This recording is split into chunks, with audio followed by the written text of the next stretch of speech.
rekan-rekan, untuk sidang Pak Nadiem hari ini dilakukan penundaan mengingat kondisi kesehatan Pak Nadiem yang sekarang masih di dalam perawatan pasca operasi yang dilakukan terhadap saudara Nadiem.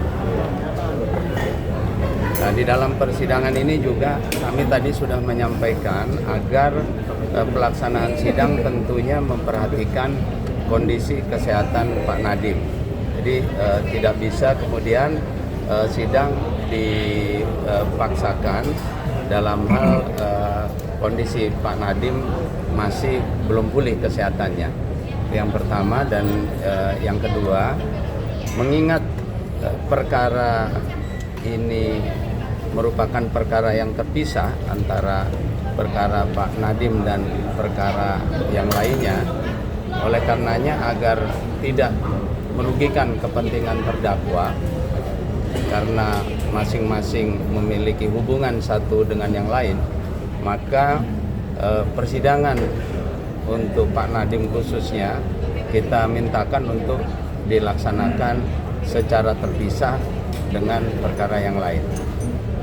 Jadi mengenai hal ini kita akan menunggu perkembangan kesehatan Pak Nadiem di minggu depan, yang kemudian juga kita akan menunggu keputusan majelis mengenai pelaksanaan sidang ini apakah ditetapkan secara terpisah. Namun demikian, mengingat perkara ini memang merupakan perkara yang di-split terpisah, maka seharusnya persidangan akan dilakukan secara terpisah.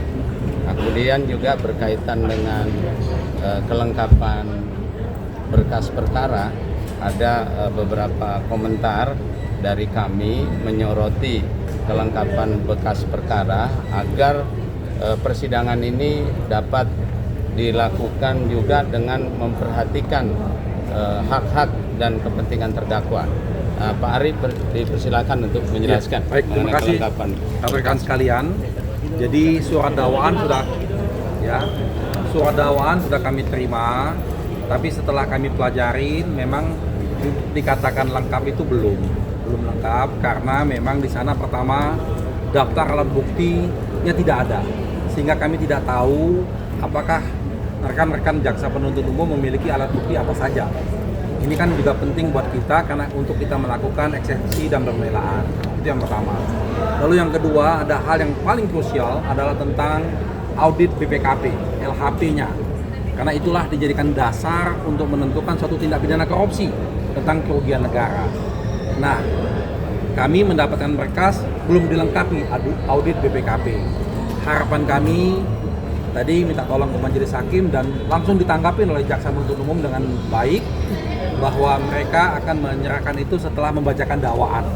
Bagi kami tidak masalah, itu kami akan tunggu setelah dakwaan, karena setelah dakwaan itu kami masih punya kesempatan untuk menyiapkan eksepsi. Semoga janji ini dapat ditepati. Mungkin itu tambahan dari saya. Bang, ini kan dan yang penting untuk dicatat juga ya, kelengkapan berkas ini menjadi sesuatu yang mutlak untuk disiapkan sebelum dilakukan persidangan, karena Pak Nadiem akan menggunakan haknya sebagaimana diatur di dalam pasal 37 Undang-Undang Tipikor. Pak Nadiem akan menggunakan haknya untuk membuktikan bahwa Pak Nadiem tidak melakukan tindak pidana korupsi. Pembuktian terbalik. Ya, pembuktian terbalik. Nah, jadi kelengkapan berkas ini sangat penting dan kita akan meminta kepada majelis hakim bahwa sidang pemeriksaan saksi, ya, sidang acara berikutnya setelah pembacaan dakwaan baru bisa dilaksanakan dalam hal berkas sudah lengkap. Ya, pemahaman pembuktian terbalik itu mungkin belum umum ya di persidangan, tapi dalam undang-undang kita menjelaskan itu. Nah, tadi Pak Dodi sampaikan bahwa dalam kesempatan ini dalam sidangnya Nadiem kami akan melakukan pembuktian terbalik. Kami akan menjelaskan satu persatu aset harta yang dimiliki oleh Nadiem. Asalnya dari mana saja, dan kita akan buka ke publik. Jadi jelaslah bahwa tidak ada aset-aset ataupun harta-harta yang merupakan sumber dari kasus korupsi ini. Nanti dalam persidangan kami akan buka itu. Bang, ini kan sidangnya ditunda minggu depan. Nah, ini kan tadi ada pernyataan dari majelis hakim apabila tidak bisa hadir secara langsung, bisa hadir melalui Zoom. Nah, ini kira-kira nanti kondisinya Pak Nadiem akan dihadirkan lewat Zoom kalau misalnya kondisinya masih belum membaik? Tetap ukurannya adalah sehat. Ya. Apabila belum sehat, maka sesuai dengan ketentuan undang-undang, maka persidangan tidak dapat dilakukan. Jadi ukurannya bukan pakai Zoom atau tidak pakai Zoom, tetapi ukurannya adalah apakah Pak Nadiem dalam keadaan sehat untuk bisa mengikuti sidang. Tadi sebelum sidang dimulai, karena tadi sidangnya ditunda, kami bersama-sama Pak Dodi tadi mengunjungi Pak Nadiem. Dan beliau masih di tempat tidur, masih di bed, belum bisa bangun. Jadi kita lihatlah, semoga saja ada satu mukjizat yang membuat Pak Nadiem bisa segera sembuh. Tapi saat ini kondisinya duduk pun susah. Dalam kondisi duduk pun susah. Jadi kita lihatlah minggu depan bagaimana keadaannya. Kalau dari dokter sendiri, proses pemulihannya berapa lama, Bu? Dibutuhkan waktu 28 hari. Dalam surat dijelaskan dari dokter dibutuhkan waktu 28 hari untuk pemulihan. Terhitung dari Dari tanggal minggu lalu operasi, pas waktu mulai operasi. Operasinya hari Jumat ya? Iya. Hari Jumat kemarin. Dan ini bukan sakit yang pertama, ini sudah yang ketiga kali ya, karena mungkin kemarin belum sembuh. Ya. Jadi sakitnya Pak Nadiem ini sudah 3 kali.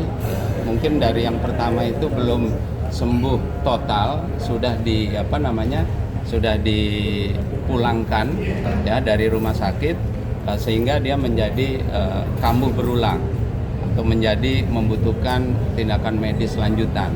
Oleh karena itu kami mengharapkan bahwa dalam pengobatan yang terakhir ini bisa dilakukan secara tuntas sehingga Pak Nadiem bisa mengikuti persidangan dalam kondisi yang fit, dalam kondisi yang normal. Oke, makasih ya. Makasih. Download Tribun X sekarang, menghadirkan lokal menjadi Indonesia.